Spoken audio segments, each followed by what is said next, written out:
Bahasa Indonesia adalah menurut KBBI, Kamus Besar Bahasa Indonesia. Bahasa adalah sistem lambang bunyi yang arbiter yang dipergunakan oleh sekelompok masyarakat untuk bekerja sama, berinteraksi, dan mengidentifikasikan diri melalui bahasa. Manusia dapat menyesuaikan diri dengan adat istiadat, tingkah laku, tata krama masyarakat, dan sekaligus untuk membaurkan dirinya dengan segala bentuk masyarakat.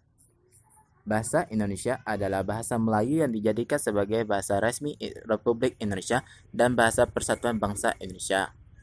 Bahasa Indonesia diresmikan penggunaannya setelah Proklamasi Kemerdekaan Indonesia, tepatnya sehari sesudahnya bersamaan dengan mulai berlakunya konstitusi.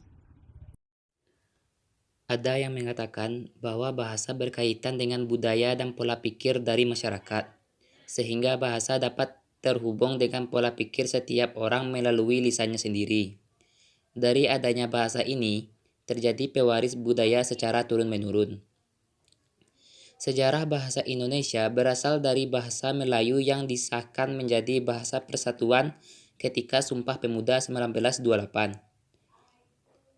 Hal ini tidak lagi lepas dari campur tangan Kerajaan Sriwijaya yang saat itu menjadi penguasa jalur perdagangan di area Nusantara.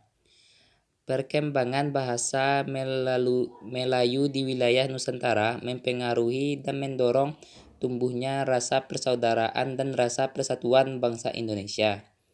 Oleh karena itu, para pemuda Indonesia yang tergabung dalam perkumpulan pergerakan secara sadar mengangkat bahasa Melayu menjadi bahasa Indonesia dan menjadi bahasa persatuan untuk seluruh bangsa Indonesia. Bahasa Melayu menyebar ke pelosok Nusantara bersamaan dengan penyebaran agama Islam, serta makin kokoh keberadaannya karena bahasa Melayu mudah diterima oleh masyarakat Nusantara.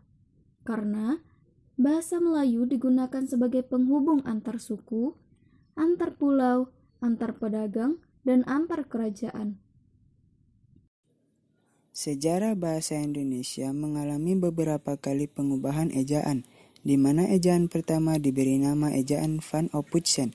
Perkembangan bahasa Indonesia saat ini semakin baik, apalagi dengan makin diminatinya bahasa Indonesia oleh masyarakat internasional.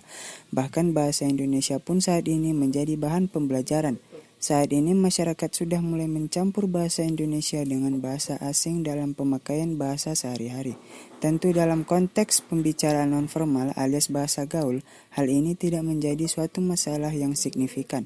Namun, yang disayangkan pemakaian bahasa gaul juga bisa terjadi pada sebuah forum ilmiah, media massa, kuliah, seminar, dan forum-forum formal lainnya.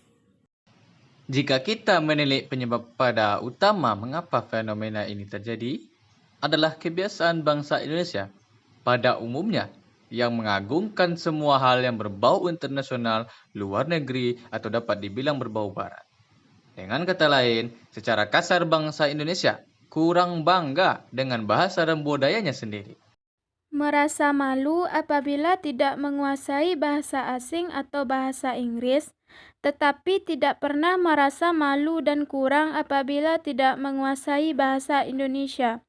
Menganggap remeh bahasa Indonesia, merasa dirinya lebih pandai daripada yang lain karena telah menguasai bahasa asing atau bahasa Inggris dengan fasih, walaupun penguasaan bahasa Indonesia yang kurang sempurna. Tidak semua negara di dunia memiliki bahasa resmi. Ada beberapa negara yang belum menyepakati bahasa resminya. Saat ini, bahasa Indonesia juga dipelajari di lebih dari 45 negara di dunia. Di antaranya adalah Australia, Jepang, Vietnam, Mesir, dan Italia.